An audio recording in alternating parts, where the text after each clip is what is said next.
Vegas lights shine bright, bad boys sitting pretty. Michael, Steve, Rob running things in Sin City. Podcast blazing truth, rhyming hard and witty. Three kings on the mic, Vegas life gets gritty. Matt Michaels dropping bombs quick wit, no filter. Sin City's own, blending gold with the silver. Steve taking notes, every word's a thriller. Rob's on the tracks, beats cold like a chiller.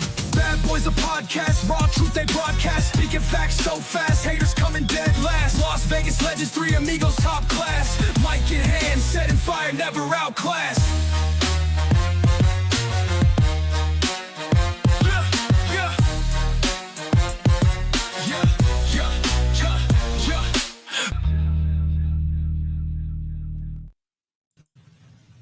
Welcome, everybody, to the Vegas Bad Boys podcast. I am Sin City Steve, filling in for Matt Michaels, and as always, I'm being joined by at Vegas Trump guy, Rob Basilari. Rob, how the hell are you, man? I'm good. I'm freaking awesome. I got to complain about something. Uh-oh. We got to re-edit that video because that Wise Guys Comedy Club location is no longer there. Oh, shit. There we go. There we go. We'll have to get the editor on that. But in any event, man, yeah, it's crazy, dude. We Vegas changes, we change. I still got video of me with being bald as you are, so that's gotta change too. And Matt Michaels is gonna look a lot thinner. Matt Michaels will look a lot thinner, yes. And absolutely. He won't be humping a hockey puck. No, I'm sure he'll still be humping a hockey puck. That'll never change. He'll be licking some fuzzy white slippers. Hello. Anyway, speaking of licking. Yeah. All right, let's jump right in. Let's talk about All In Texas. Dude, I'm not even going to joke. This was a 6-hour pay-per-view. It eclipsed the previous record held by WrestleMania 35 for the longest runtime on a single night of a pay-per-view in wrestling history, in North America at least.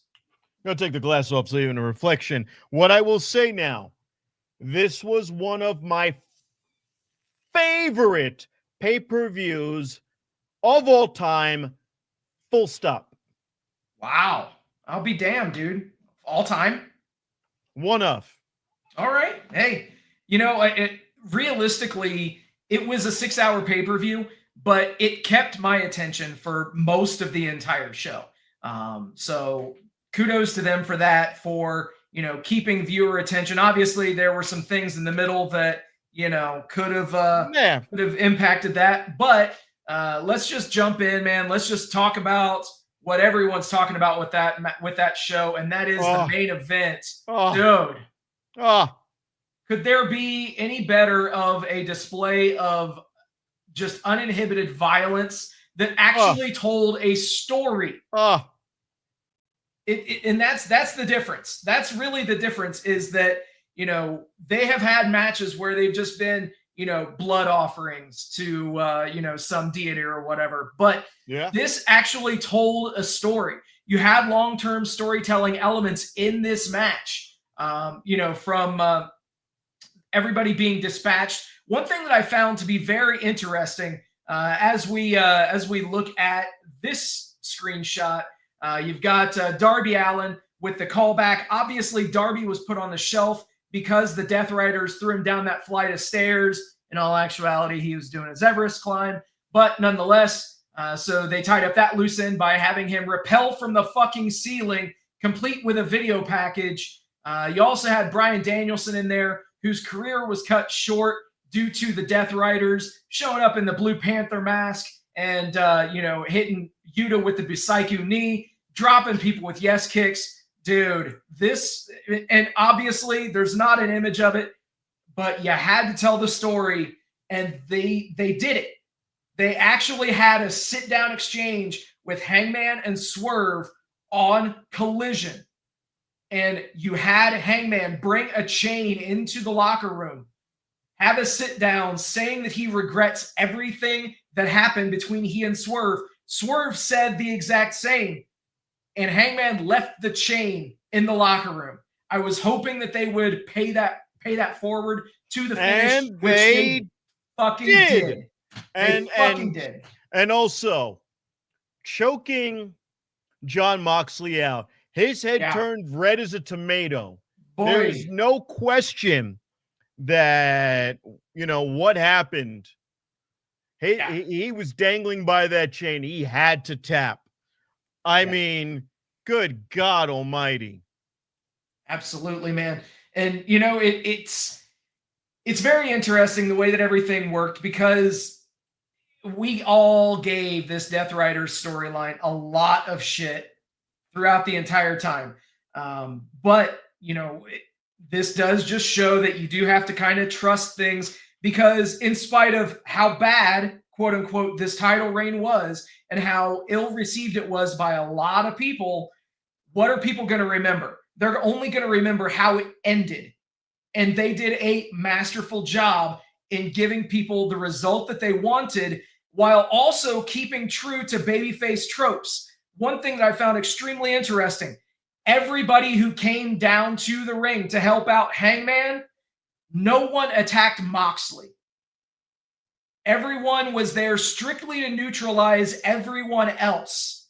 Hangman was the only one who made contact with Moxley. And I didn't even notice that. That one didn't even occur to me.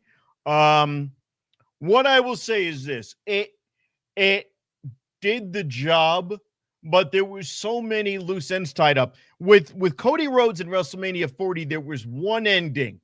With this, there were multiple endings. And that was a huge distinction. We had a resolution, like you said. We talked about Mount Everest. Great. So we resolved that story with Darby Allin. We resolved what happened as a result of freaking Bryan Danielson. They brought the plastic bag in the ring. Yep. And Yuta was given the plastic bag by Claudio Castagnoli and then decided to hand it off to Moxley instead of do it himself, which would have caused a disqualification. And also, he was hesitant about doing that the first place. So there's little seeds. It wouldn't have caused the DQ, but I do like that's right. Yeah. I do like the fact that he handed it off instead of doing it himself. Right. Because there was also the look in his face of, oh shit, is he actually going to turn by doing this? So I think that there was a little bit of a little bit more drama that was sprinkled in there, like what you're saying. They're planting seeds, and they're doing what we always complain about: long-term storytelling. They did it. Now, devil's advocate. Now that we just had this amazing experience, will they keep writing this well? Now, we complained about the Death Riders, but we also complained about Cody taking 2 years to win his belt, and that experience of adulation when it finally was over and he won. What are we going to get on the outside of this? I don't know. But if it were just that match alone, you would go, all right, the finisher was good, but the rest of the night was solid. Yeah, exactly. The rest of the night was solid. And that's the thing, is this was not a one-match show. Realistically, the argument could have been made for one, if not both, of the other All-In shows as them being very top-loaded. Whereas this was a solid show from top to bottom. And dare I say it, Rob, this is probably the best built All-In that they've had so far. And for a company who we've been given so much shit about their storytelling and their writing, it really will be interesting to see if they can keep this train rolling. And one thing that I've noticed, man, is momentum is actually on their side. We've talked about it numerous times on this show, how the business is very cyclical. And, there are times when WWE is running rampant. They're doing the best business ever. AEW's in the dumps. And then, AEW, some sort of a catalyst happens. AEW rose up. And I think that that's what we're starting to see. I, for instance, looked online at a lot of the discourse after this show. And usually the doomsayers, the naysayers that are always coming out to talk shit about AEW, they seem to be a lot quieter after this weekend. when we had Wembley Arena, it was about Wembley Arena both times. It wasn't about the matches. It was about you get to perform at Wembley Arena in front of 90,000 people. Okay, you get to perform at Wembley Arena in front of whomever. And we went, oh, all right, look at that. They filled an arena. Okay. And what was the takeaway from the first one? Fucking Jungle Boy, Jack Perry dicking around with CM Punk behind the scenes. Like, it became about everything but the show itself. And the show itself was just about the show. That first All In, I'm not counting it because that was the experimental one. Yeah. Right. So again, my only concern now is, do they go, oh my God, we did such a great job, it's over, and then rest on their laurels? I hope not. But keep in mind, we've been bitching about WWE the last few weeks. This last week and a half was good. It's like tonight's Raw was good. Evolution was not pointless. It was very good. Evolution served a purpose. Yeah. And main event was whatever, but we'll get to that. We'll get to that. Well, let's go over some of these other matches. Absolutely, man. And you know what? Obviously, the opener, let's be real, nothing really happened in that opening match. That was it was a trios match. The Ops retained their championships. Move on, whatever. The men's casino gauntlet, won by, of all people, I know you didn't see this one coming, Maxwell Jacob Friedman. And to be honest with you, Rob, this match had its moments, but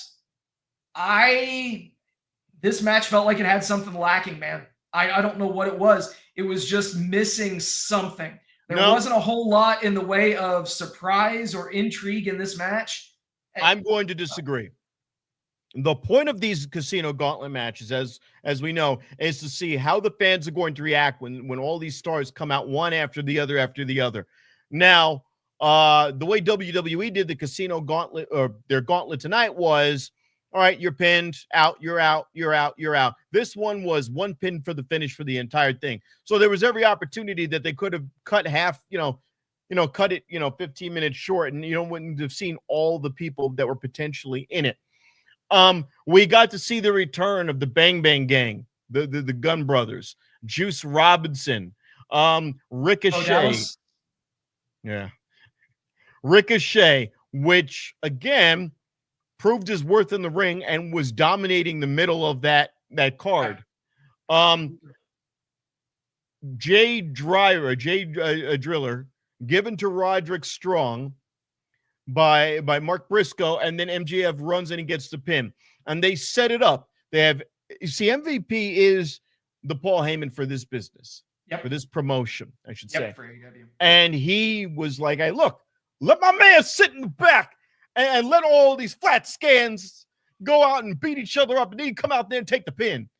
And that was what he did. He gave that pin. It was intelligent.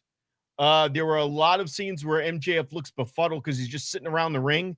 But it wasn't. They put him on the ramp at strategic times, and he did what he needed to do. But now that I know that he is that champion, has that championship contract, I know he's not going to win it. And the reason why I say that is you just had this enormous match with Hangman Adam Page. Hangman Adam Page now has to reaffirm himself, build up some storyline, get him some catchphrases. If he needs to come out clean shaven, do whatever he needs to do to connect to the audience.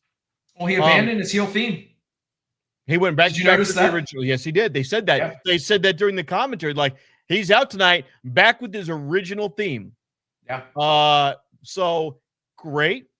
I like it. It goes all the way back to that first match with him and Jericho. There's a lot. See, when you do callbacks in sci-fi land, we call it canon. Comedy, we call it callbacks. We like these Easter eggs. It connects me to what I'm watching, and it makes it more intimate for the audience who's been watching from day one. Because you have to think about it. WCW is long gone. WWE has been going on for 30 years almost? So WWE's been around for no, but since they've been doing like Raw, SmackDown, every bit of 30, 35, 40. Right. The reason that's why we as AEW fans get to say that we were in on the ground floor. Yeah.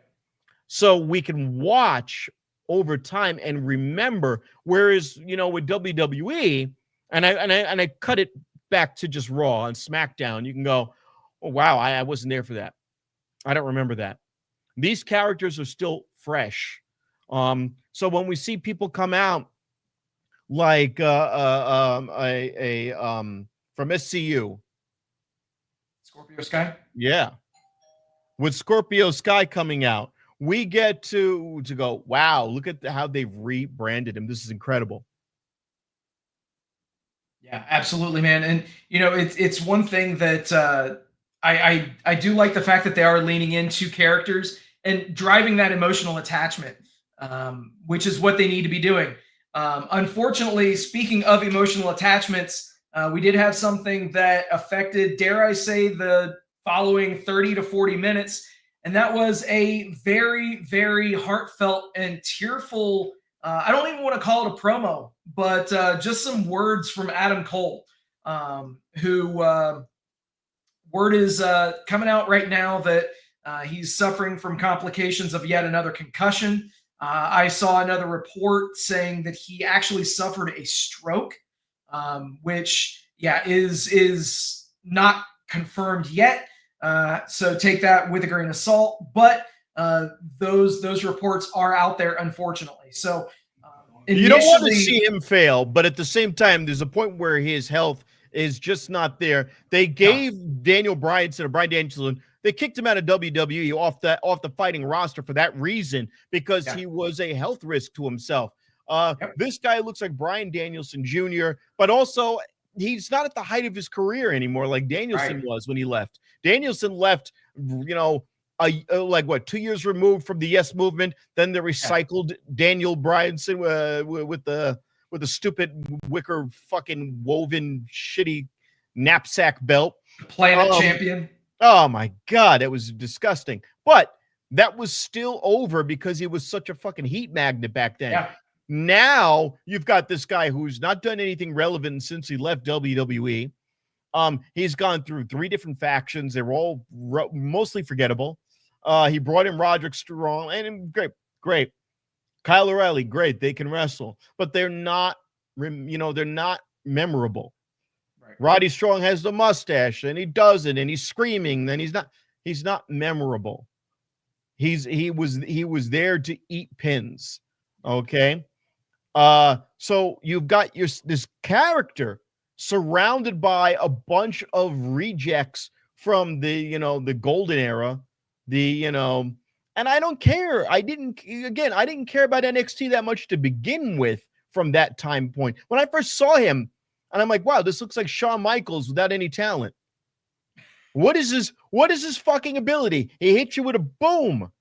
That's it. He drops his knee pad. That's it. He has no other moves. He doesn't string together combinations. There's nothing memorable. He goes, "Hey, baby, oh, come on." It's Bush League. Okay. And you go, well, I have to cut a promo where I talk about the body of my work and not my physical, body, not my physique, because my physique is shit. Okay. If I get in a ring, you're going to go, what the fuck is this guy in here for? It's one thing to be Nick Wayne and be thin and reedy because you're new. It's another thing to be a grown-ass man still running around like that. The only one who ever got away with that is CM Punk, because he was straight edge. CM Punk is the only guy who can walk in there looking a little flabby, little questionable. Why? Straight edge. And that's his gimmick. This guy's apologizing for his physique on TV every week. And now he's taking concussions and maybe a stroke. I doubt the stroke. I don't see how. But look, get on the mic, call matches, be a manager, start a group. You could do what Ric Flair wanted to do. Ric Flair wanted to be a guy doing cheap shots in the corner. Fine, do it. Have that thing where you just show up and maybe you'll take a bump or two, but you won't do any heavy lifting. maybe you'll do a match once in a while, but you've got to be in the lightest duty. Yeah, absolutely, man. I do have to say, I will disagree with you on a few things with Adam Cole. I think that regardless of what you thought about him or his physique, one thing that he did extremely well when he was in NXT and even before then when he was in ROH, the old ROH, was that he was able to make you believe in him, and he was able to back up his words with what he did in the ring.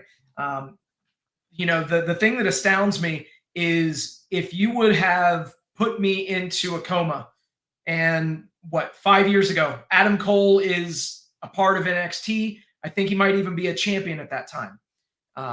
And then I wake up 5 years later and now Adam Cole's on a totally different show. I wouldn't recognize him. I have never seen somebody lose so much in the way of aura and prestige as what Adam Cole has. And it's really sad to say. And, you just got to wonder how much of it is injury related, just because the guy, if he's been sidelined for 2 years, he comes back, he immediately gets hurt again. And then, he's doing some things finally on a decent run, putting on some muscle mass finally. And then this happens where it's a mystery thing. They don't even want to say what it is at this point. It's really just sad to say and sad to see. He came in with some fire because you remember he was dating Britt Baker, and he walks into the company and she's already established. She's a world champion. She's got this relationship with Shivani where they have a great interplay, and he shows up, grabs her, makes out with her, and goes, "Shivani, stay away from a girl." And he went, "This guy's got some fucking energy." Right. And it immediately went off the cliff. Immediately, he's in a triples scene. With Bobby Fish. Who that Where's guy? The lie? Yeah. What? Where's the lie? Yeah. It goes on and on. So this guy disappears off the face of the earth, even in plain sight. You put in these guys from Ring of Honor royalty, and what do you do with those two guys with Taven? Matt Taven. What was that? Oh, we're going to have Maria Kanellis, and she's not going to look hot. Yeah. Maria Kanellis is supposed to be eye candy. She knows she's supposed to be eye candy. I don't want to see her wrestle. Okay? I don't. Mike, Kanellis. They got to. Oh, no, we can't call Mike Bennett in WWE. How shitty was that run? Your love. So they bring him over here, and you're going, all right, maybe you're going to get a chance to look good. No, they don't wrestle. Yeah. They don't wrestle. Exactly. Then you put War Dog with them, Wardlow. He doesn't do shit. He's gone in 2 weeks. How many times did you build these guys up? I thought Undisputed Kingdom was going to be it. Yep. Oh, we have Red Dragon. We have this. Everything that they did was terrible. Absolutely terrible. They even retconned people around him and changed the backstory. No. He's always been with us. He was never part of this conglomerate. The conglomerate was just friends. Right. Yeah. Look, it's not even that he was bad. It was that everything around him rotted. You couldn't even make him that much better with MJF. Like, he comes back and now he's bitching that MJF's a heel. What? You were the heel, dipshit. You left as a heel. Did you forget with the mask and the this and the, so that was such a misstep, man. That whole devil storyline was such a misstep. Look, if your champion is a heel, like MJF is, and you go, all right, how do we make this guy? All right, the guy's relating to the crowd. Well, you're a scumbag, but you're our scumbag. Great. What would have been the way to do it? Well, you get to a point where MJ is crying like a bitch. You go, don't hurt him. All right, when we could go off and on it, we were going on a tangent about this guy, and that's the problem. We're not singing his praises. We're going, this has been a shitty 5 years. And his NXT career, when I first saw him, yes, everyone was shooting like they were losing their loads over this guy. And I went, let me look at him. That guy? That guy is what you when he did the invasion arcs and he came into Raw and SmackDown, I went, him? All right, let me see him wrestle. He's not wrestling. He's just kind of flopping around in there until he drops the boom. All right, fine. We gave you chances, and it sucks that you're hurt. I wish you got some better results. They didn't do you any favors with the devil bullshit. MJF is the golden boy. He learns, he adapts, he moves on. He'll be a face, he'll be a heel. He's a heel you like. I like it that he's a piece of crap. He's always reinventing himself day in, day out. He always finds a way to stay fresh and relevant. Adam Cole is always a cardboard cutout of himself. Yeah. He never got past his promos. I would agree. And that's the difficult part of it is that, acknowledging that have we seen the last of Adam Cole? And quite honestly, I hate to say it, but that promo, that speech definitely felt like a goodbye. It didn't feel like a see you later. So hopefully, when he's going up the ramp and Garcia sees him and goes and whispers, "Thank you for everything you've done for me." Exactly. Whoa! Danny Garcia saying goodbye to you. Yep. And then if you noticed, he was up there so long hugging it out with him, they had to start his music over. Kudos to the guys in the truck for doing that kind of seamlessly. I still caught it. And then they started over and they looped it back. And he did his dance, which fucking A. Good on you, Danny Garcia. He got right back into character. Absolutely. Because obviously the match was supposed to be Adam Cole versus Kyle Fletcher. That did not happen. Instead, we got a 4-way for the TNT Championship. And we got Kyle Fletcher versus Sammy Guevara versus Dustin Rhodes versus the aforementioned Daniel Garcia. And speaking of reinventing themselves, I know you might hate it, but they gave the win to fucking Dustin Rhodes. Why would I hate it? I could only imagine. I saw a lot of hate online for this decision. Hold on. Honestly, this is exactly what they needed to do. Like the Garcia, but yeah, put the double birds out there. This is exactly what they needed to do. You had a gut punch to the audience at the start of this match. So what can you do to call an audible on the fly to offset that gut punch? Well, let's see. Dustin Rhodes, even though he is a double champion in Ring of Honor, has never held a singles title in AEW. He's from Texas. This is probably going to be one of the last years that he's out there full time. Maybe we should give this guy even a 2-week TNT title run, because here's the thing that so many of those people that hated on this decision are missing. Dustin Rhodes is your champion for TNT until he faces Kyle Fletcher and inevitably loses, because that is only going to build up Kyle Fletcher even more, because now he'll be able to say that he beat Dustin Rhodes for that championship. But also, are people stupid? So yes. you have this horrible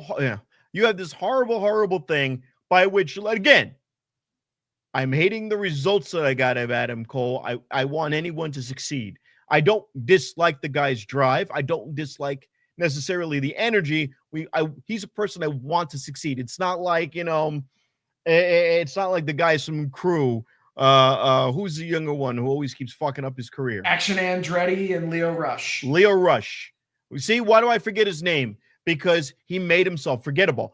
He can wrestle, but then he gets in and he has an attitude issue, and he gets bounced from promotion to promotion. Now, is that Cole? No, I believe that he is a guy of respect and and work ethic and so on.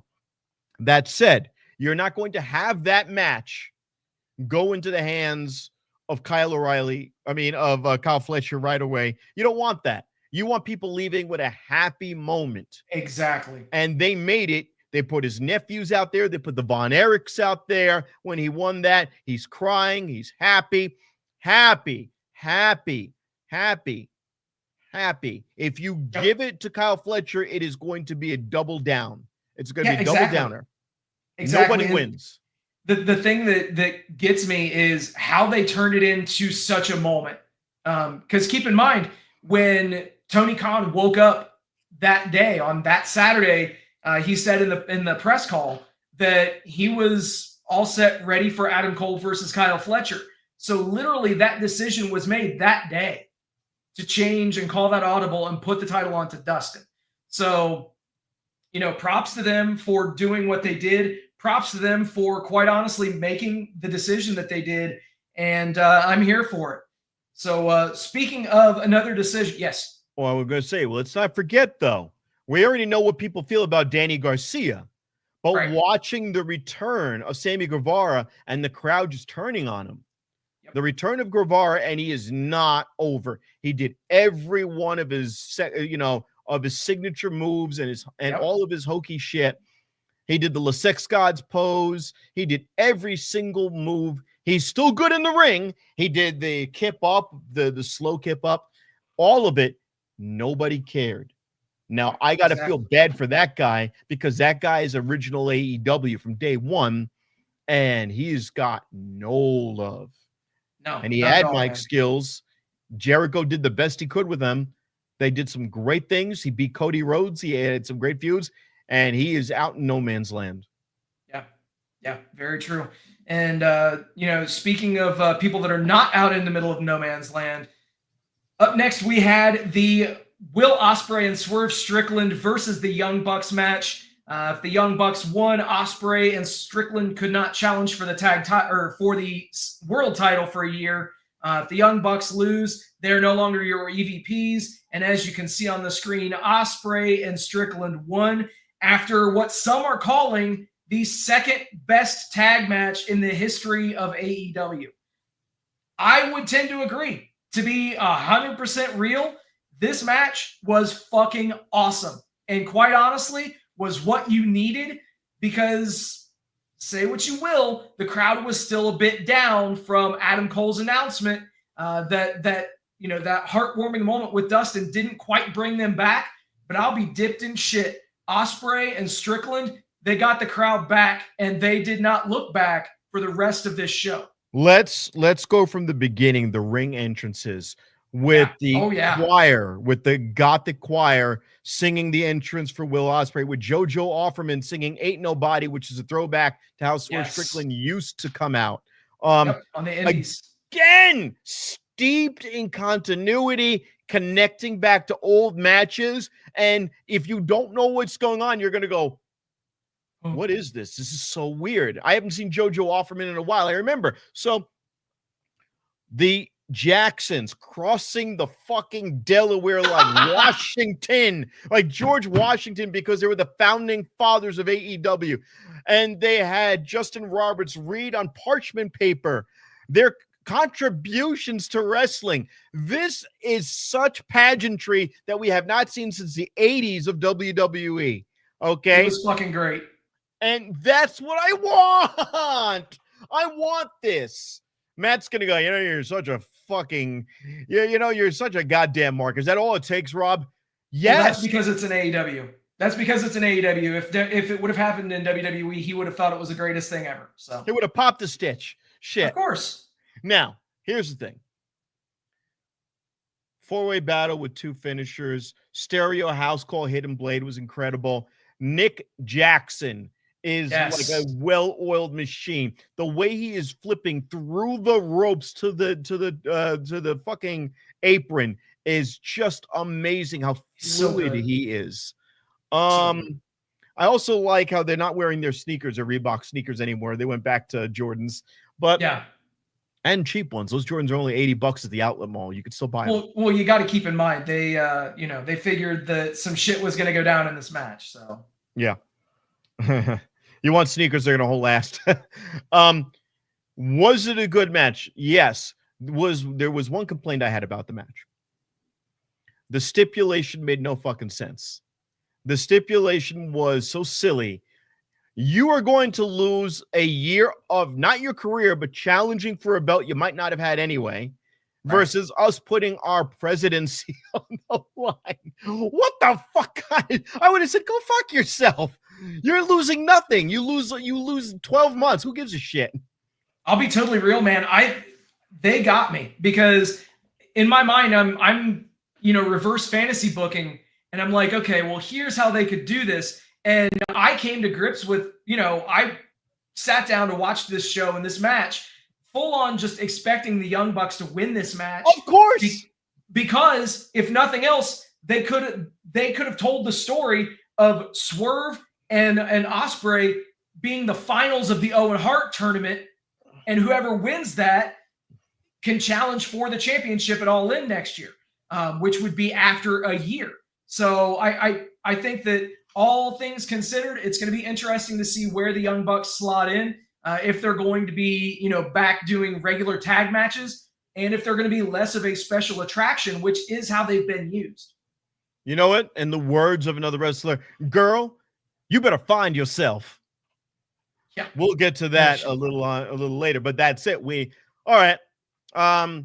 No, have them disappear for a month. Have them come in, old school tassels and, fucking bell bottoms, and just have them come in and save somebody. Some heel shit's going on with the Death Riders or wherever the fuck, or Don Callis family. And then they come in and they do a save. Yeah. And they don't say anything to the crowd. They just do a save. Yeah. You got to build it up. You have them do a save. And then, all right. Why'd you do it? Why'd you do it? No reason. Do it again. Why'd you do it? No reason. We've lost ourselves, but blah, blah, blah, blah, and then whatever. Yep, exactly, man.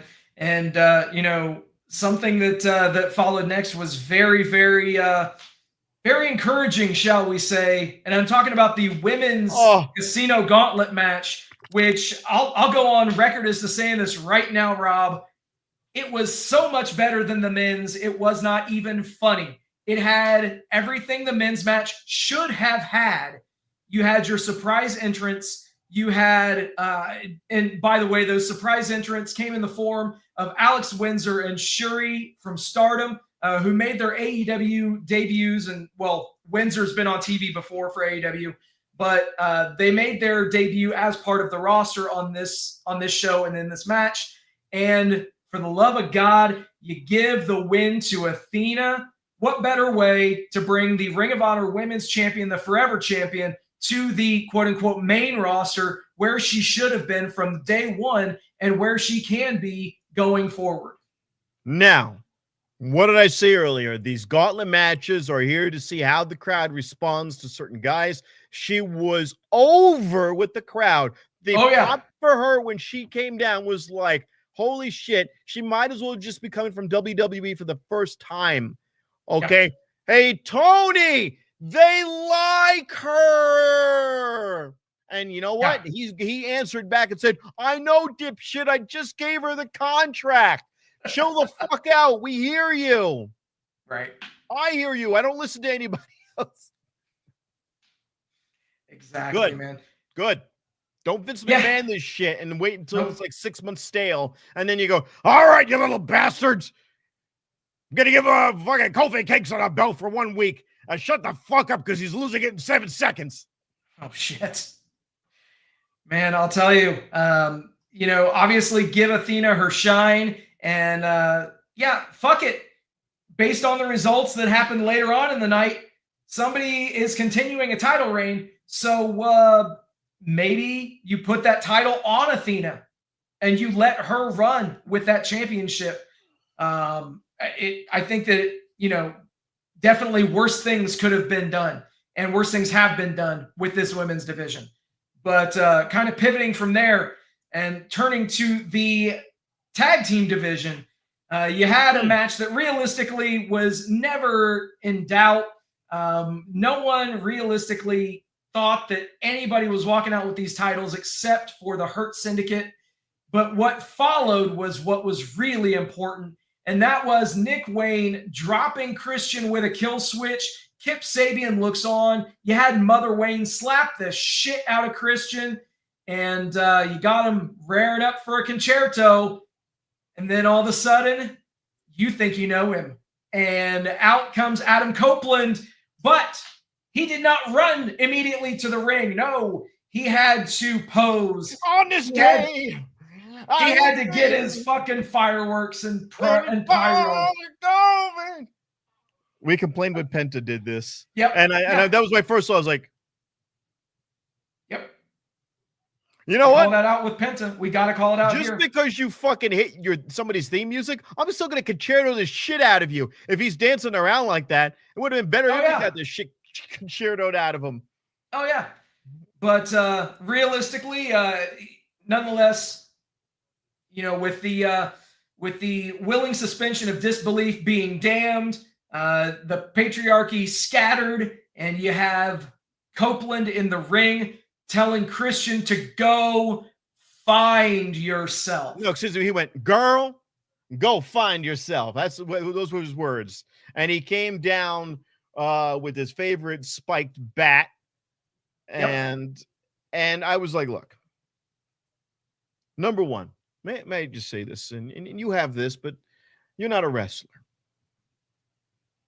I'm not digging the gray, bushy beard on all these wrestlers, especially when you're trying to, you pause. You're like, hey, my goatee's great. Now, I did the Trump shit for 2 years, and then one day I'm going to grow a goatee again, and it was gray. I went, oh, no. So we just leave it. No, clean shaven. I want to have that suspension of belief that this is Edge and Christian. I want them to come out. They got mostly full heads of hair. Come out with new haircuts. Come out looking youthful. Come out not looking like a pedophile with the dickie. Well, all that Christian has to do is take off the turtleneck. That's all he has to do. Rip that shit off, and he'll be a baby face. He's wearing a dickie. Whatever the fuck it is. Yeah, no. But shave, come out, look clean, look youthful.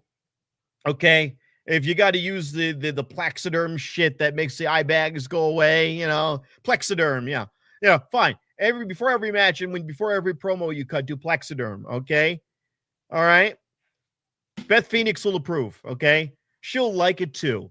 All right. I want to see the most retro shit ever. In fact, I would like to see them do almost with as much as they're allowed to do without, infringing on WWE, intellectual property, do a retro edging Christian. Okay. Cope and Christian Cage, Triple C, have CCC. Okay. Come out there, stupid sunglasses on. The whole thing will reek of awesomeness. Whatever. I would like to see them just act like themselves. And I want Cope to cut this one promo. You became was he not AEW champion, Cope, or was he only the TNA? Christian Cage. Christian Cage, no. He was TNA. He only took the TNA off of. All right. Here, look. You came back. You fought Kenny Omega. You got the Impact belt off him. You've done some incredible things. And then you let your career fall into this weird place. I don't care what you did. What I want is what I've always wanted. I left, and then drop the name. I left the WWE to find you, not take over your career, not take over the spotlight. I came to be with my brother. I will say it again. This is what the fuck I'm here for. If you think tag team is too low of a fucking belt for you, then I will put you over and get any belt you goddamn want. I want to see you shine. This bullshit's got to go. Done. And then the next week they come out looking like it's fucking 2000. That's what I want. That's what I want. Yeah, man. None of this, fucking old man bullshit. I was gonna say they've got a pretty big show planned here in just a couple of months, and it really looks like as if things are just lining up perfectly. Strange how that goes. All Out is in September, and it just so happens to be occurring in Toronto. Bionic Scoop, welcome. And oh God, Toronto. Don't go to the Metro Center, 16,000 seats, and you fill 3, you fucks. All right. Go to the Maple Leaf Community Theater, fill up 5,000 seats and be fucking glad you did it. But in Texas and Arlington, they made it look full. No wonky camera shots. Very happy. Very fucking happy. Hell yeah, man. The thing is, they made that 26,000 look every bit of 35, 36. It was extremely well shot. And the thing that gets me with this is, yeah, you can get some mileage out of this if they play it right. Very well. You could have Cope and Christian versus FTR at All Out in Toronto. Why the fuck not? I mean, it makes absolute sense to do it there, and you can have that as one of your main event matches. So yeah, in any event, spend the rest of summer building that story up too. You could go through all of August, without a doubt, man, without a doubt. And then obviously those matches set the stage for, I'll say it, probably one of the best women's matches in the history of AEW, if not the best women's match in the history of AEW. Toni Storm retaining against Mercedes Moné. And dude, this match had everything. This match had fucking everything. Hold on. She rode on Luther's shoulders to put Mercedes Moné into the turnbuckle. Oh, yeah. So entertaining. Absolutely, it was. And you had the superstar entrances before this match as well. So one thing that I found interesting was you had Mercedes coming to the ring with this giant train behind her of a cape that had the names of every person that she had beaten, because she was undefeated in AEW. And it just so happens that she loses on this occasion. It really took me right back to another streak ending, that being The Undertaker's WrestleMania streak, when he came out to the ring and just so happened to have all of the opponents that he beat in previous years as caskets as part of his entrance. And then he loses to Brock Lesnar at WrestleMania 30, just as Mercedes Moné loses here to Toni Storm at All In. It was extremely well done. You had everything in this match. Like I said, you even had something that prompted a pretty interesting quote from Toni Storm in the post-show presser. "Thank you, Mercedes Moné, for making me a better wrestler. Thank you for keeping your lips clean, all 4 of them. You taste great." Obviously, talking about the reversal of the tombstone, where Toni Storm she ate her got out. her a little sub. She ate her the fuck out. I went, what the fuck is going on? She gets into the tombstone. She goes, I was like, oh. Now, for the people listening, I am screaming over the fact that 2 female wrestlers 69'd each other in the middle of a ring. It was just incredible. Incredible from one half of Thunder Tits. I did not want, well, you know what it is? What did I say last week? It's time for her to do something else. And what does she do? She takes the Toni Storm character and elevates it again. Yeah. And by the way, the whole week leading up, they had her dressed up like Carmen Sandiego. Yes. They constantly just keep lifting it up. Fuck it. I was wrong. I was wrong about Jade Cargill. Still want to bang her brains out. But I was wrong about this. Timeless Toni Storm is just timeless. It's fucking great. But oh my God. And then the fact that that WWE would never allow that.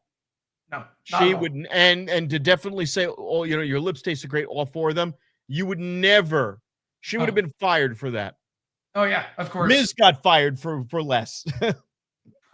Dude, it's crazy, man. But yeah, both of these ladies brought it exactly as we thought. Dude, this was another one. I could have put money on the fact that I thought Mercedes was sure as shit going to win this match because I thought they were going to continue with that story. But now you've got Mercedes. What does she do now?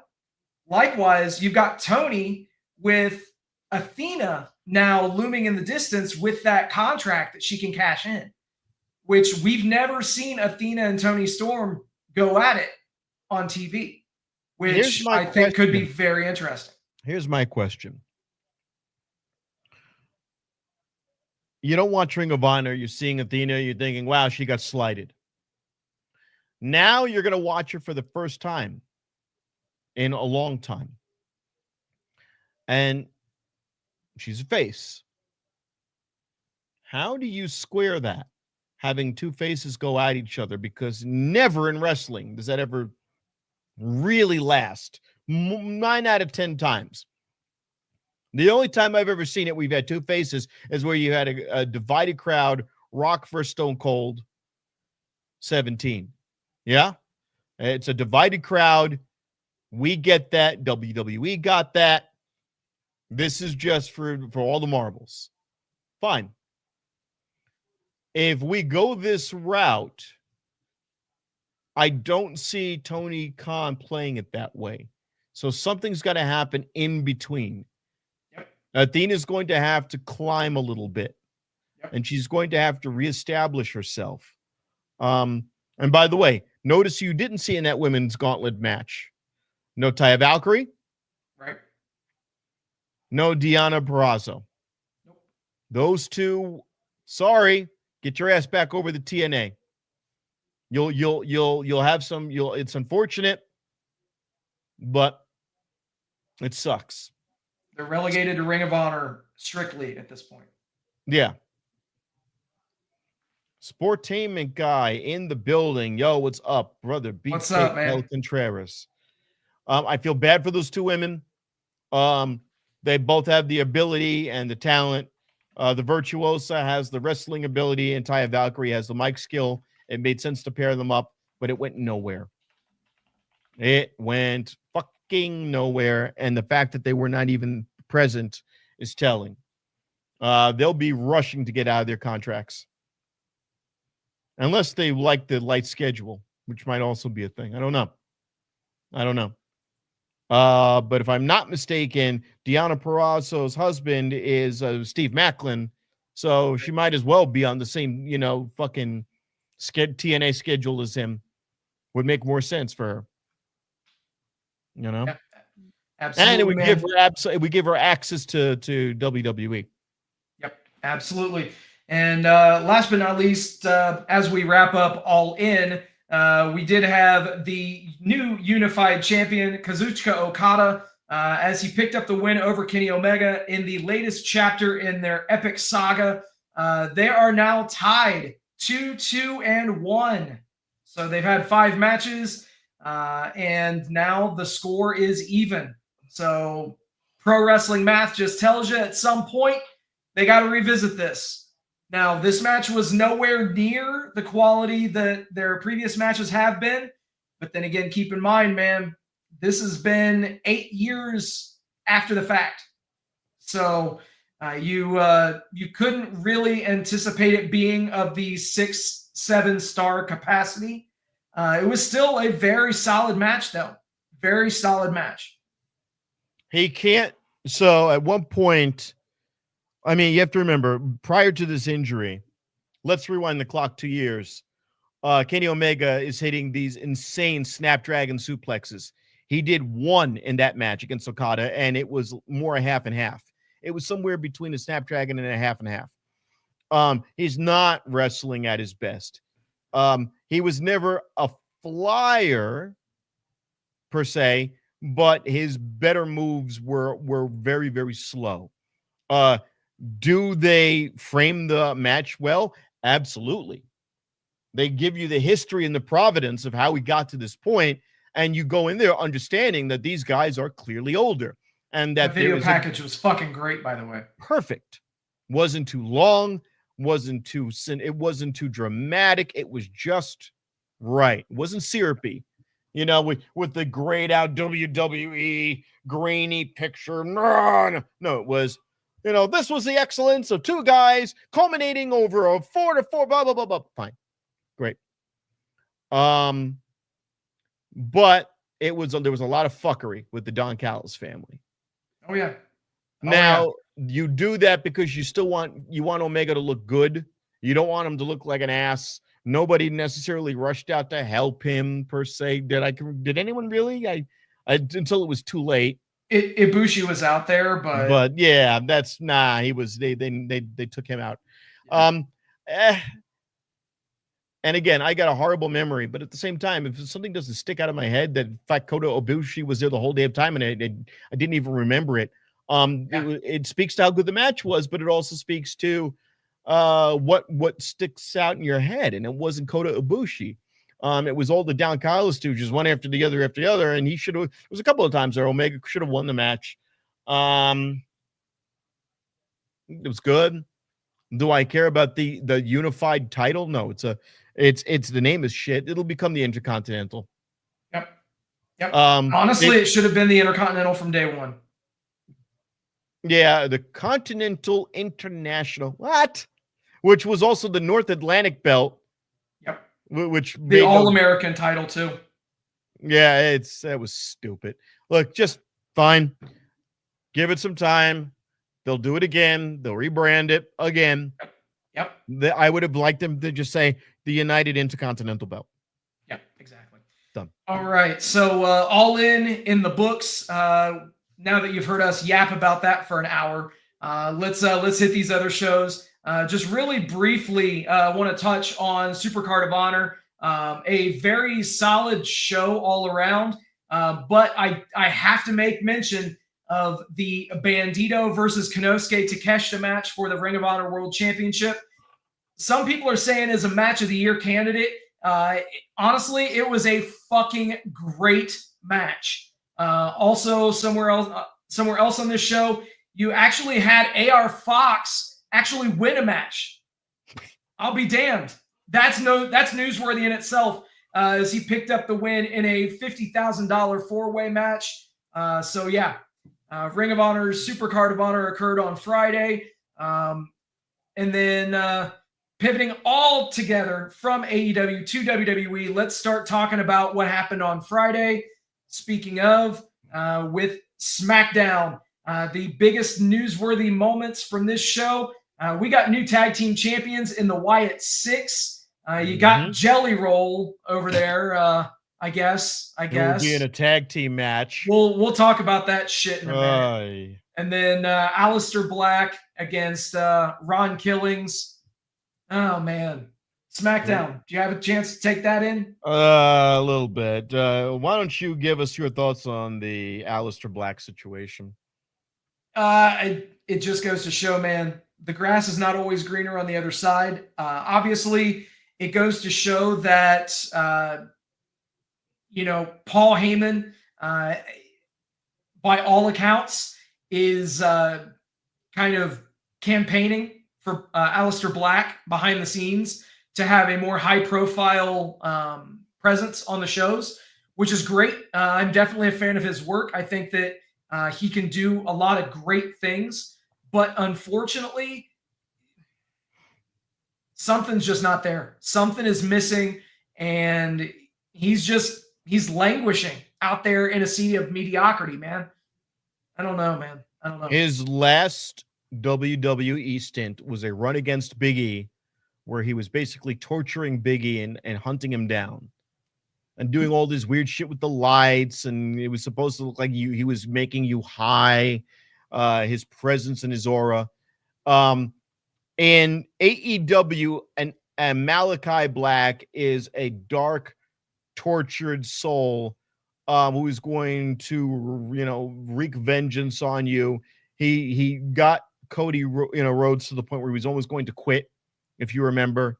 that Cody put his boots in the ring off the strength of Aleister Black when he came out and did all these insane super kicks, spinning heel kicks, really. Yep. And you go, wow, this guy is heavy. There's a depth and a heaviness there. And then he teams up and with Brody King and fucking Buddy Murphy, and you're going, Jesus Christ, these guys are savage. Okay. But in WWE, you're a Halloween store gimmick. And it does not matter how good you are in the ring. They have to figure out how to package you and sell you. So you've already got the Wyatt 6. You're not going to put him in there because he came afterwards. And he wouldn't want that anyway because it diminishes who he is. So what do you do with him? What do you do with him? There's nothing you can do with him unless you're going to try to repackage him as just a pure wrestler. And you're going to say, look at the athletic specimen that is Aleister Black coming through like Frankenstein. What do you do? So now you have him fucking around with Ron Killings. And why? Because you interrupted my match. Yeah. Oh, sorry, dog. By the way, same bullshit's going on with Rusev. Yep. Same shit. Yep. I'm not scared of you. And what did they do to Rusev? They gave him baby talk tonight. We'll get to that. But, look at that. You thought you were done with me, laddie. Oh, no. We're going to have another banger after banger after banger. This guy's supposed to be scary. He's doing a fucking promo in the locker room saying he's God. I don't take him seriously. You're cutting a promo in the locker room with Jackie Redmond. You're not serious. Both of these guys are supposed to be scary. They're not scary. Nope. Not at all, man. They're not scary. No. It's sad. They got fucked. Yeah. Yeah. You know what he should have done? They're right back where they wanted to be, though. No. Because AEW was just so bad for them. They're right back where they want to be. I know. They're working for Papa H. So, as long as Rusev doesn't get asked to do jobs, he'll be fine. Oh my God. When he came out with the cargo, hey, I would have been like, hey, Miro, remember when they put you in khaki pants and your wife was getting railed by Bobby Lashley? Remember how you had to endure through that for a month? And then she came out with black face paint on and she made out with Bobby Lashley and you could see the makeup smear off. It's going to be fucking disgusting what they're going to do to you. Now, is it better than fighting luchadors? Oh, Fuego del Sol. I'm going to take away his car. Somehow you guys are cucks. You're wrestling cucks. I don't know how you became wrestling cucks, that you get thrown in the mid card when you were more talented than that. Now, for Mr. Aleister Black, you need a new faction. And you cannot be on SmackDown. That was dumb. You should have been on Raw because SmackDown's got the Wyatt 6. Yes? Although they're the tag champs, so they could go anywhere. But they hail from SmackDown. So you need to be on Raw. You need some fucking little guy. Go get Buddy Murphy when he's off injury. Go get Mommy. And you guys could be the Australian Black or some shit. I don't know. You're not from Australia. I get it. You need a gimmick and you don't have one. Your gimmick right now is you went to Hot Topic and got a bunch of tattoos across the street.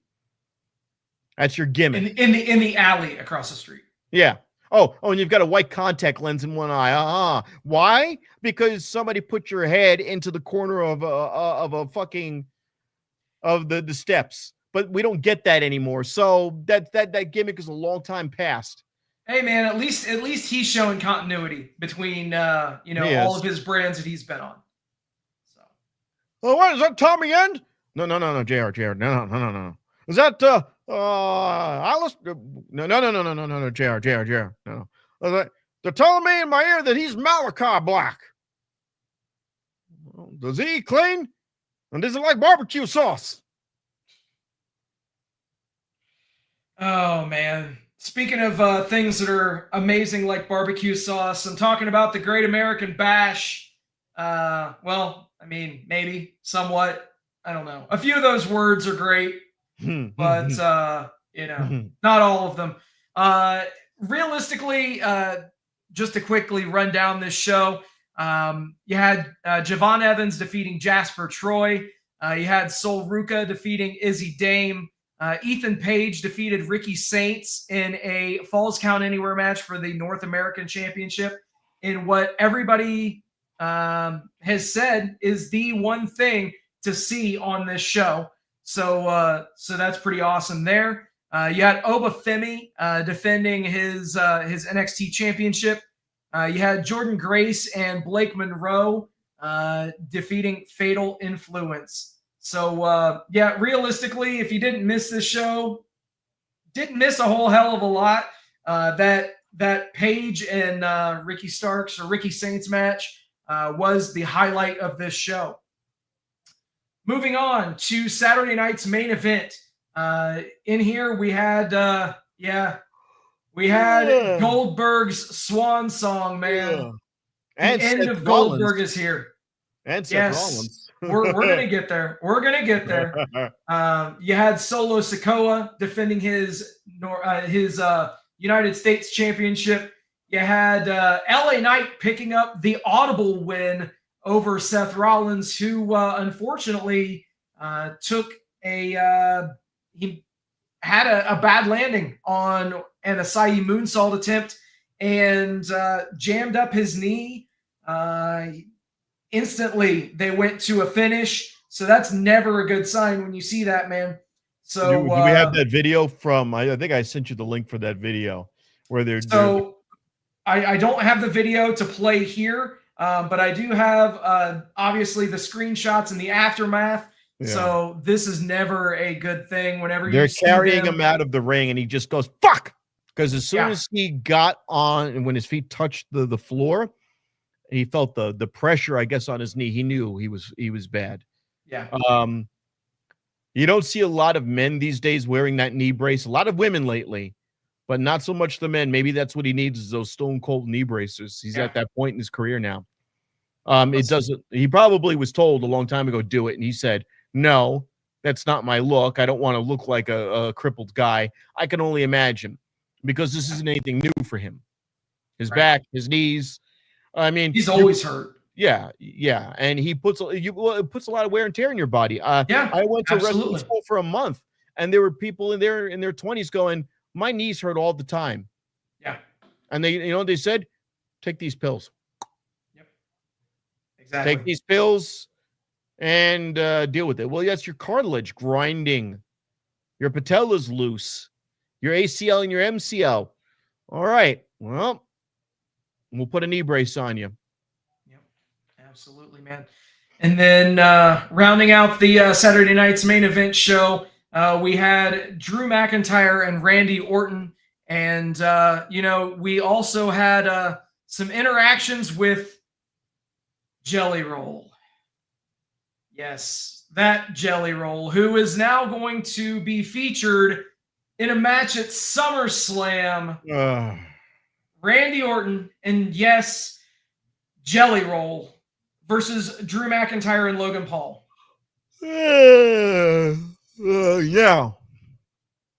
Bad Bunny did a Canadian Destroyer. Yep. So is it possible that Jelly Roll can pull off not that move, but some sort of impressive highlight reel viral moment? Yeah. Realistically speaking, I do got to give Jelly Roll props. Dude has been doing a lot of things for body transformation. At one point, he said that he was over 600 pounds, man. So he was a large man, and whatever he's been doing has definitely been working. So props to him on that. But yep. And the comment right here, "Hey Rob, don't yawn." According to brother BKL Contreras, don't yawn, Rob. Besides, we know exactly it will definitely be happening. So what's yeah, man. be happening. I don't. Jelly Roll. Jelly Roll is going to be a Will win. SummerSlam superstar. Yes. You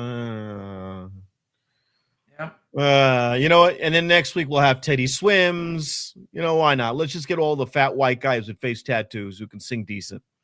Why not, man? Fuck it. Sounds like a plan. So yeah, anyway, realistically, the biggest noteworthy and newsworthy thing coming out of Saturday night's main event was the Seth Rollins knee injury. According to reports, that will probably keep him sidelined at least until January. Hopefully it's it's not any longer, and hopefully he is able to return and do what he does best, because Rollins is a great talent. Here's my thing. This created a situation that we desperately needed. Who is more popular than Rollins right now and who has an actual goal in mind? And that is Braun Breaker. And what did Paul Heyman do tonight? He cut an amazing promo. He is unstoppable. And he's a Steiner. And I went, yeah, this guy's better than Seth Rollins. Seth Rollins coming out and dressed up like Prince every week is gotten annoying and tired and boring. But now, Paul Heyman throwing his full weight behind Braun Breaker makes more sense, because I always was bothered by Seth Rollins with Paul Heyman, because Seth Rollins can talk. Paul Heyman is there when you have shitty mic skills. Okay? Brock Lesnar and Roman Reigns are mushmouths. They're mushmouths. They're mushmouths. Roman Reigns benefits from the fact that he's survived so damn long in this company that now all of the things about him that we thought were redundant or shit are now entertaining, because it's gone 180. So now if he does a Superman punch, we don't go, we go, whoa. When we get a spear in, wow, great. If he goes, you don't believe that. If he does any of his catchphrases, people are going to shoot ropes. Seth Rollins was already good on the mic. So, yeah. And that's the thing.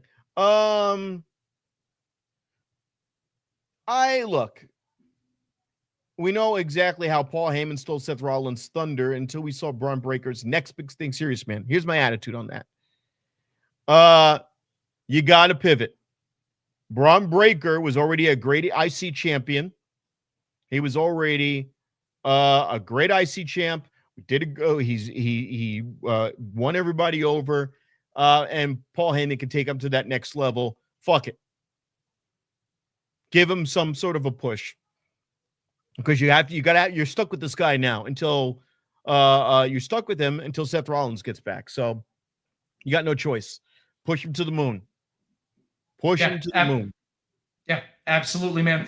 And so up next, what we're gonna do is I have to pivot. We got to talk about Evolution, man. This was such a good show, all things considered. For a lot of people, they were like, "Oh, the women can't draw," blah blah blah.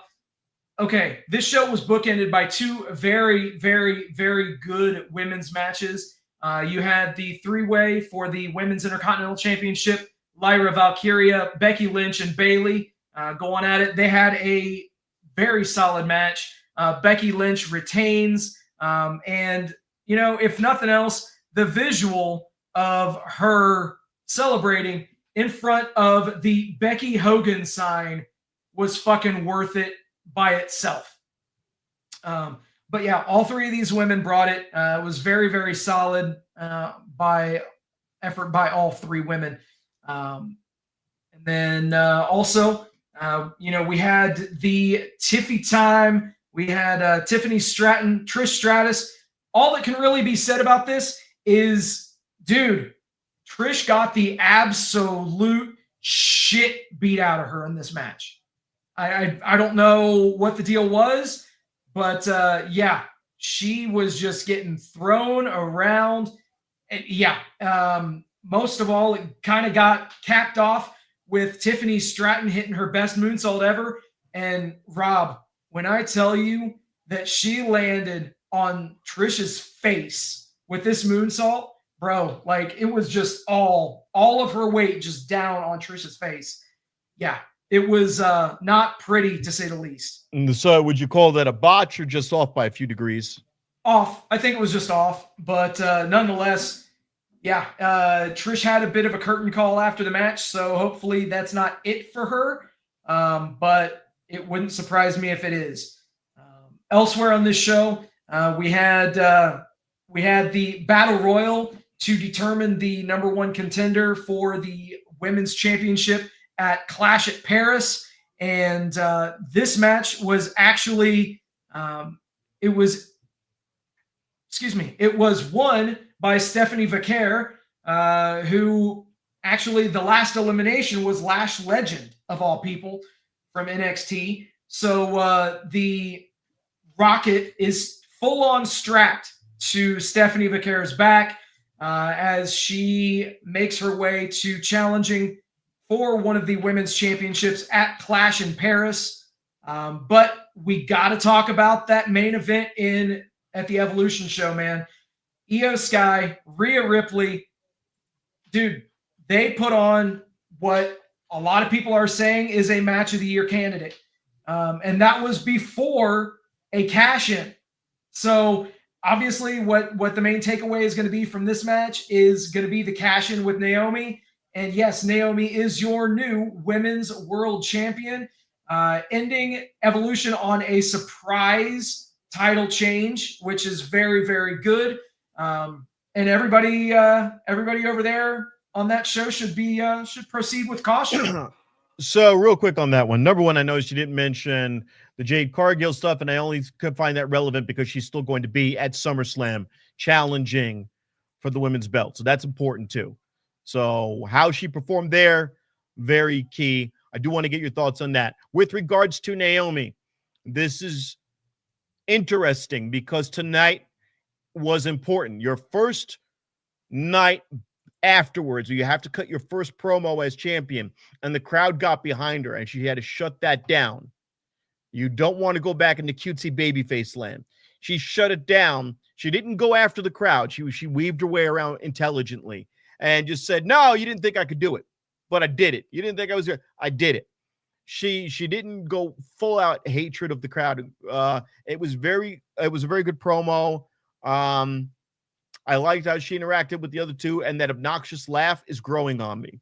That cackle is growing on me. She's starting to find herself in this character. So the proceed with caution Naomi is, I give her a B. She's a B character right now, and I think that's a good thing.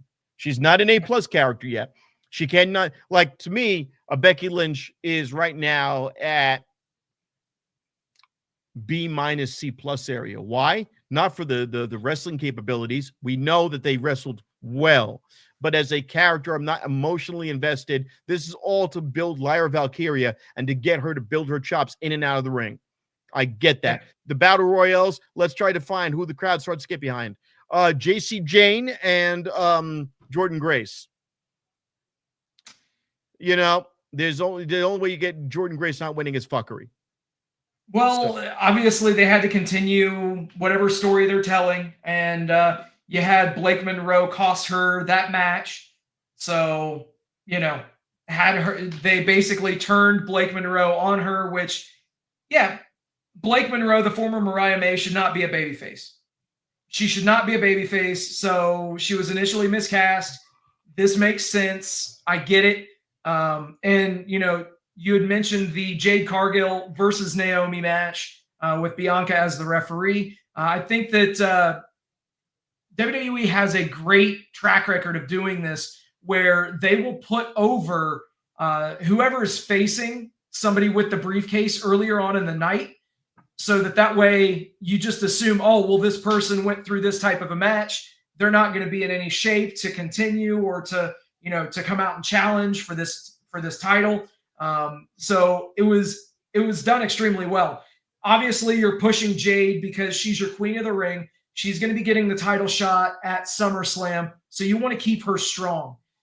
So Naomi could take this loss, and it was done extremely well. But yeah, you did have in the middle of the Io and Rhea match, which was awesome. You had spots like this where Io jumped out of the balcony onto Rhea, which you don't see that too often with WWE women's matches, to say the very least.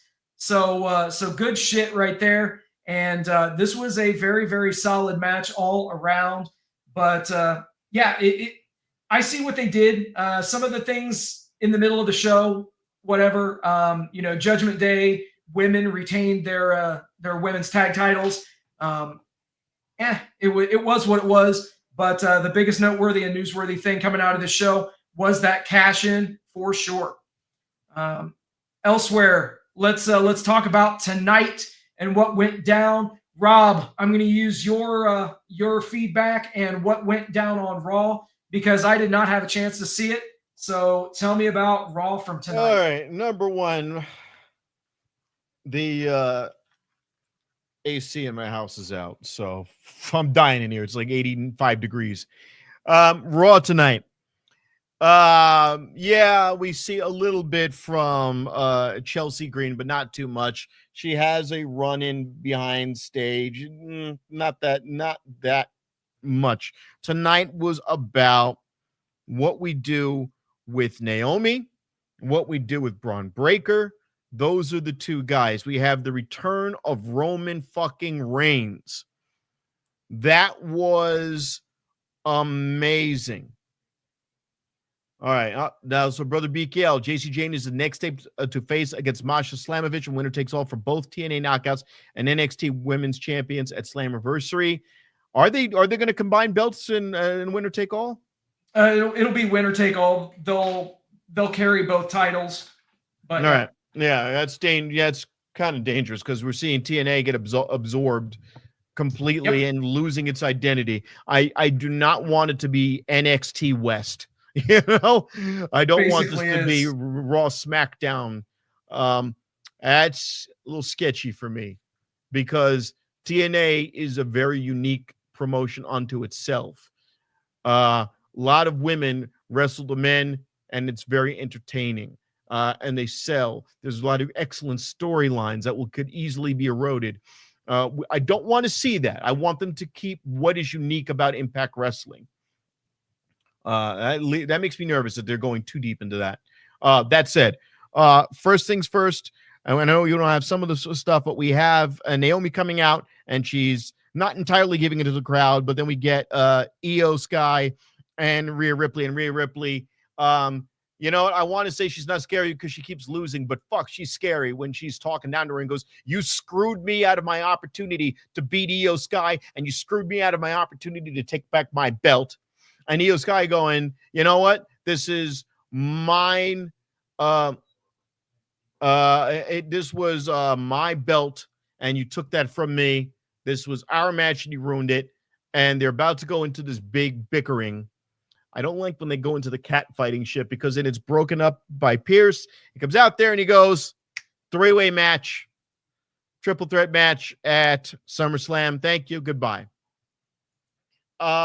It's taking a little bit of the pressure off Naomi, gives her a little bit more time to develop. I want to see that character.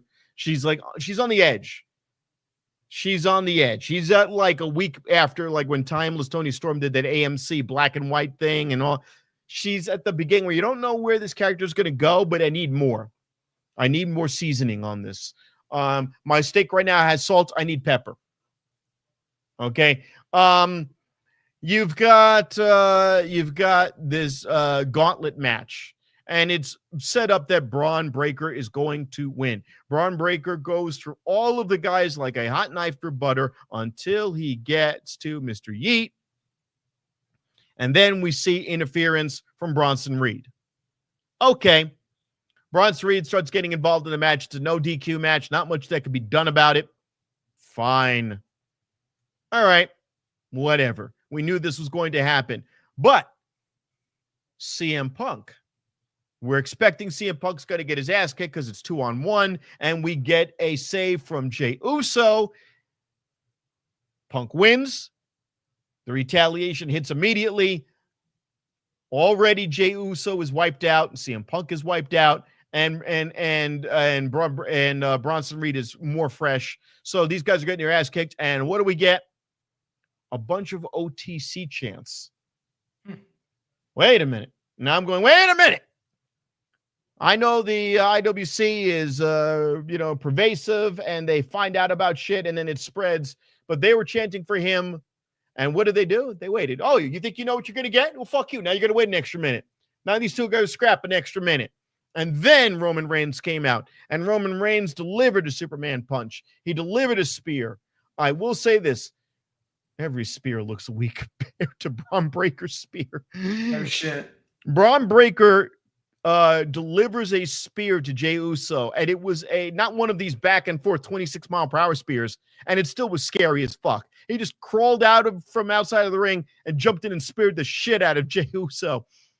Roman Reigns spears look weak. But the pop for him was great. It wasn't smooth. He did not come out there and just mop the floor. There was a little bit of pushback, but this is what I've said all along. You need him. You need him. You need the Usos, Sami Zayn. Make that shit happen. Get Jacob Fatu in the mix. You're already mixing all the brands again because it was a gauntlet match. We've got people. Fine. But in the present, the pop was there. And, of course, Paul Heyman sold like a monster. He looks like he pissed his pants. They were not afraid of Gunther. When Gunther said, Paul, I am done with you. There is nothing further that we should discuss. Excuse me. Great. Braun Breaker is going to win tonight. He's going to go through all of the gauntlet contestants, and he will be defeating you at SummerSlam. But no, didn't happen. CM Punk, does he win? No. No, because Punk is a chaser. Punk is a forever chaser. Punk is not a winner. When Punk wins, he loses. Because when you give him a fucking belt, now he's got nothing to talk about. Life for Punk needs to work when there's something to be lost. The Bellas. Yeah, there was some smack talk about the Bella with Nikki Bella and Chelsea Green. But that's more planting seeds for down the road. That was my take on that one. They had a backstage little spat, and then she went to go post up on her, and the Secret Harvest got in her way. And she's like, wow, things have changed. Well, yeah, now you've got these two stocky, Scottish broads who are protecting a Canadian. Do I like it? Yeah. Will it be entertaining? Well, fuck yeah, it's Chelsea Green. Would we have said that when she was Laurel Van Ness? No. When we have said that a year and a half ago as revived Chelsea Green? No. This is very good. She's in a zone right now, and you do not want to let her cool down. When you have a piece of metal and you're making a sword, you have to strike while the fucking iron is hot. You've heard the term. There's a saying for that. Because if you let it cool, can't make it. You got to sharpen her right now. The Secret Harvest is also fucking, I wouldn't say the word hot, but they're on fire right now. All right? They're on fire right now. So bring them to the top. Give them tag belts. Give them fucking tag belts. They are they comic relief heels? Yes. But put tag belts on them because you know what? Tonight, the reaction from Raquel Rodriguez and Roxanne Perez, they won a match against the Kabuki Warriors with, some fuckery from Dom Mysterio, and boring.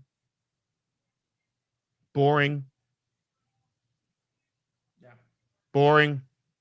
Sorry. They're flat. Both of those women are flat. Their responses are flat. Rodriguez always has this look on her face like, God, I can't believe I made it another day. Jesus. She's like, thank God. That's the look on her face every time. And in fact, you see that look on her face, the camera flips up, and then they wait until she kind of rearranges herself. It looks a little bit more menacing, and then they go back to her because her eyes are bugged out of her skull as she's walking out and she's grabbing Perez and she's dragging her to the back, and you're like, wow. She doesn't look like she owns it. That's the problem. Rhea Ripley goes, that was mine. And you're like, okay, shit. Damn. The other one's not. Yeah. So, nah. The other guys, Penta, no. L.A. Drake, no. Yeet Man, no. They are different tiers, and they drag them out in the tiers of importance. Where your rank on the company totem pole was is where you got to go. And that's exactly the way they set it up. Yeah, definitely. And that was that. So obviously Raw was, it was what it was. We had a gauntlet match tonight. We had Secret Hervis. We had Chelsea Green. We had all sorts of craziness out there. But you know what? I think I know somebody who might be able to tell us a thing or two about, I don't know if it's Secret Hervis. He might have his own, but I don't know. Let's see what's going on.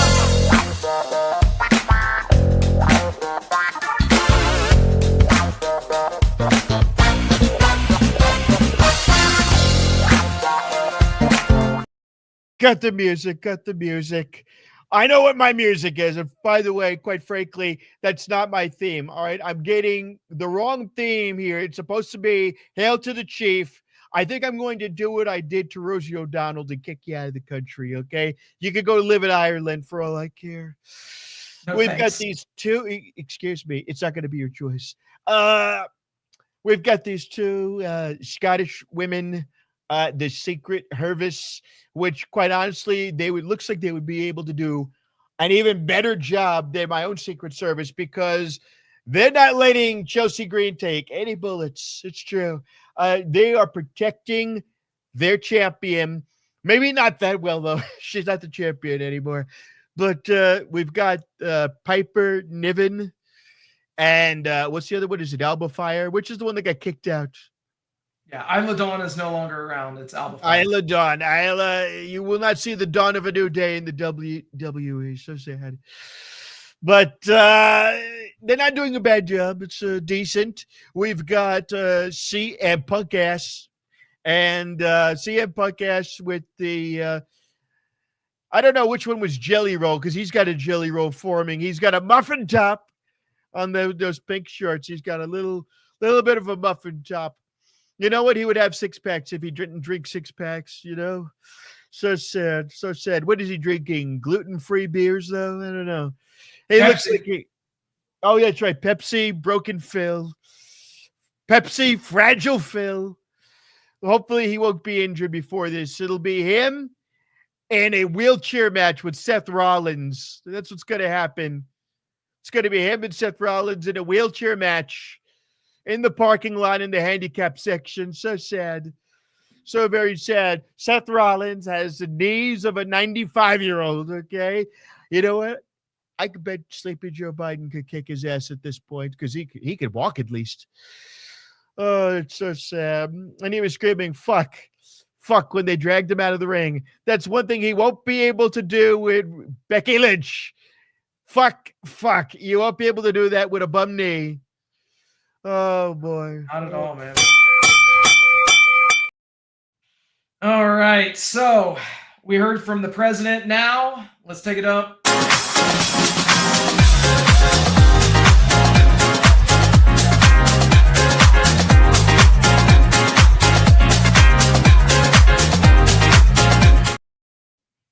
All right. Music. What music? We didn't even play any music. Oh. You heard music just then? Yeah, whatever. It's probably just the music in your own head, boy. Huh? Anyway, but have to put this out there because if you didn't happen to catch 0 Hour, you missed Trent Beretta mushing the fuck out of Big Justice and knocking him on his ass. Woo. It was if you can't stand those Costco kids, it was at least worthwhile checking out. Elsewhere, we had After Goldberg's match on Saturday night's main event, he got on the mic and tried to do a farewell speech, which was since cut short. And I think we found out who did that. Oh no. Screw you, Bill Goldberg. AI Bret Hart attacking the fuse box with a pair of pliers. Awesome. Well, he's not clipping the wires. He's clipping the panel. Yeah, he's clipping the panel. Exactly. Fucking AI. Fucking AI. But you know something that wasn't AI, but honestly, I would think would be from Globe Life Field, right there, Terramana, the Terramana ad for The Rock's tequila.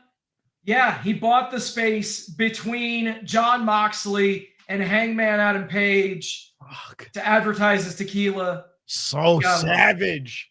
So savage, man. And elsewhere at All In, you had the Outrunners looking like a box of Newports. Gotta love it.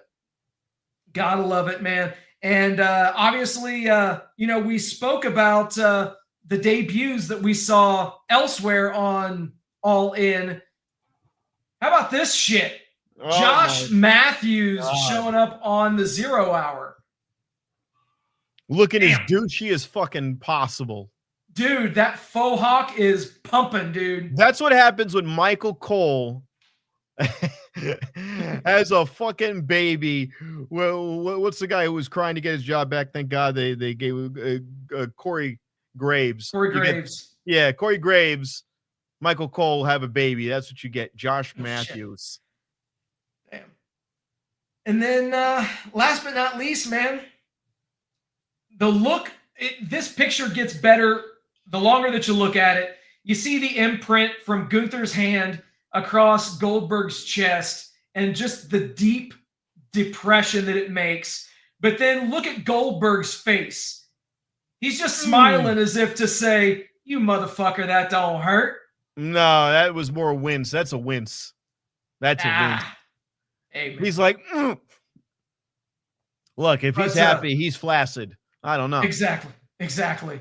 And, earlier on we spoke about Jelly Roll being involved with SummerSlam. Let's run down that card really quick. So obviously you got the tag match that we talked about. Also, you've got the Women's Intercontinental Championship will be contested as Lyra Valkyria became the #1 contender tonight on Raw for Becky Lynch's Women's Intercontinental Championship. Staying with the women, we got a triple threat match as we're running it back from Evolution. Wait a minute, is that Shaka Khan with the belt? No, Shaka Khan appeared elsewhere this past week. AEW having fireflies in the background when JoJo sang "Ain't Nobody" by Shaka Khan. That's right, because that's, oh my God, I forgot. That's her fucking man. Yep. Oh, I forgot about that shit. The Easter eggs, man, the Easter eggs. In case you did not catch on, JoJo Offerman, Bray Wyatt's widow, sang "Ain't Nobody" by Shaka Khan, Swerve Strickland at All In, and AEW, they had some fireflies in the background on the Tron, which was a really cool visual. Hey, we bitch about Tony, but you know what? Shit like that. What did I say, man? Con to fucking nudity. And you just made that match, like that whole night, feel a little bit better. You elevated it. Fucking A. That's one of the best pay-per-views of all time. I agree. I agree. And honestly, that's why we spent an hour talking about that show. It was a solid fucking show and well-deserving of us talking about it as long as we did.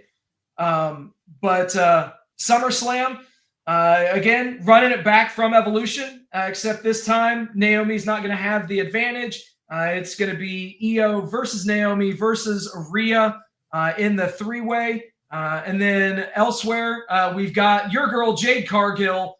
And yeah, we'll see what happens, man. We'll see what happens as she goes up there against Tiffany Stratton. I don't like your girl's chances, bro. Well, now you know what you got to do. If you make her win, it's got to be some heel shit. Yep. It's got to be some underhanded heel shit. And I don't think you will, though. Jade Cargill as a heel is the only way that you make it work, because what do heels do? They don't fight for the belt. They're not fighting champions. Right. So she can sit there and just be obnoxious. So I think it is time, if you do it, because right now she's not over with the crowd. Nope. And she's going to come out there and she's going to say to the crowd, you fucking didn't back me. You know, I was a victim and you treated me like shit. You booed me in Saudi Arabia. You booed me everywhere else. I am the fucking, the heart and soul and the blah, blah, blah, the blah, blah, blah, blah, blah, blah, blah. And I'm going to sit on the sidelines and hold the belt. Yep. And it's the women's belt. So from my perspective, there is no real providence as much. So right now, the providence is with the women's belt on Raw, not necessarily SmackDown. They've elevated the Raw belt for women. The SmackDown one, not so much. Not that Tiffany Stratton isn't good, but they have not given her good opponents. Exactly. She looks like she's out there by herself. Yep. So that is never a good thing, man.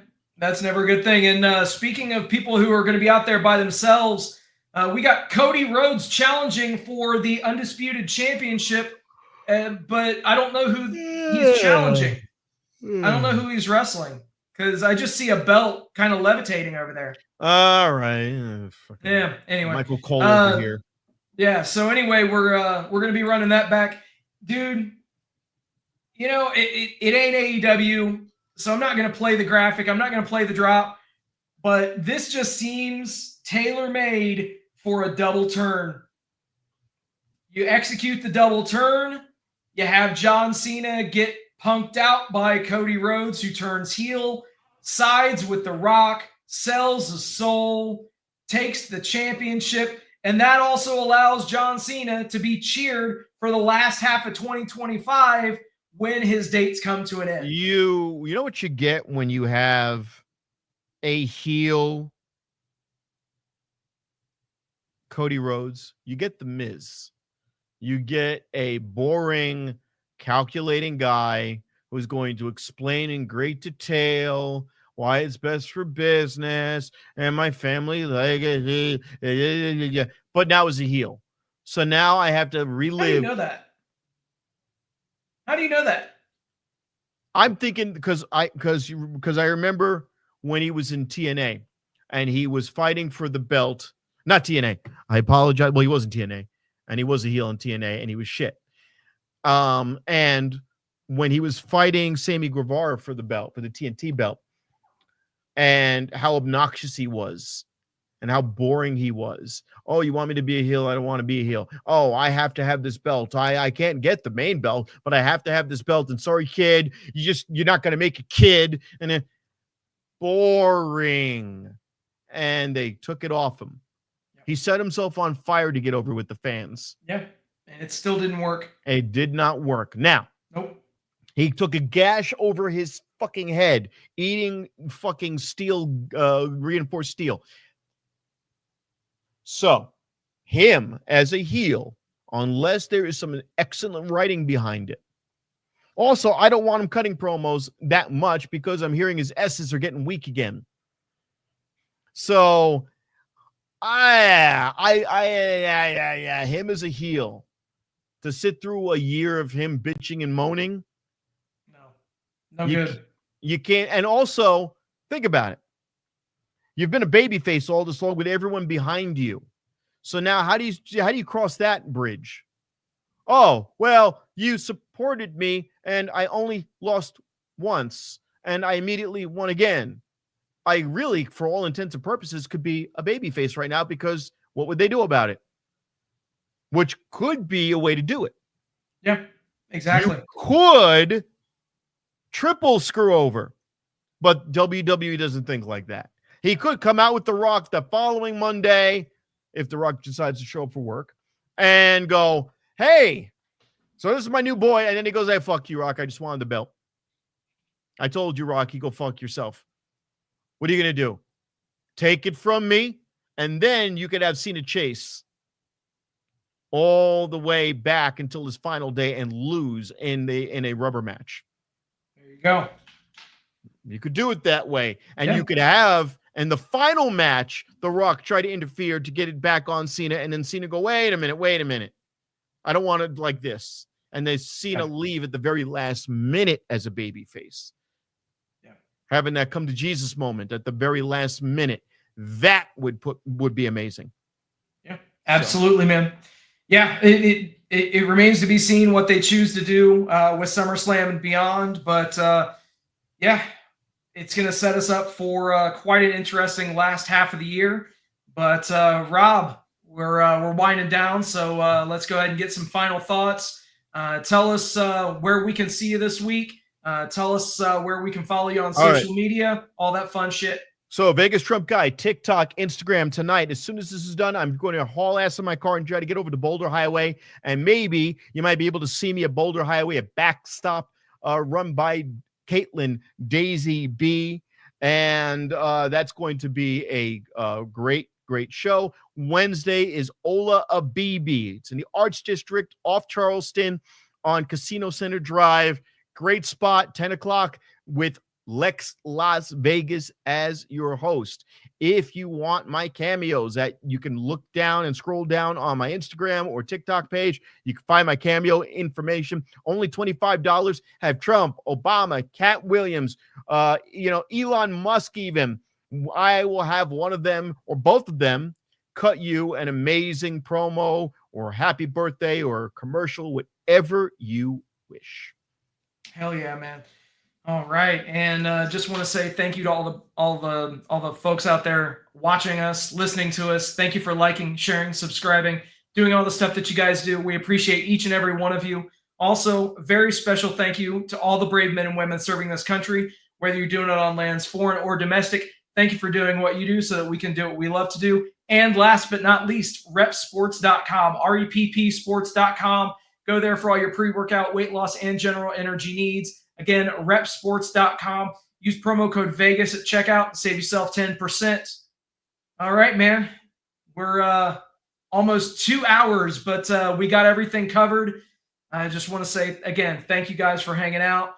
And Rob, anything else to add? You good? Yep. All right. So you heard it. Until next week, guys, I just want to say thank you for bearing with me while I've been running the show, filling in for Matt Michaels as well. Well, no, I will Matt, speak. You've been doing a fucking great job. Thank you. I appreciate the work you're putting into it. And this guy's got a very demanding day job too. And he's doing a great job here. So I appreciate all of your work and hard work and effort. Thank you. I genuinely appreciate that. But Matt returns next week. So gotta love that. Welcome back, Matt Michaels. But until then, we will catch y'all next week. Did any of you have a great time tonight? Yeah. With that, everybody, thank you for hanging out. We'll do it all again next week. Till then, happy wrestling. Rolling up the strip under neon lights. Podcast mic is glowing in the desert night. Matt Michaels leading with the swagger tight. Sin City Steve right by your side. Alright, Rob Larry dropping truths, no fear. Broadcasting stories, make it loud and clear. From the Fremont edges to the Bellagio sphere. These bad boys rule, let me make that clear. Vegas bad boys, tearing up the scene. To Matt Michaels and the Vegas Boys of Podcasting, this is John Cena saying thank you so much.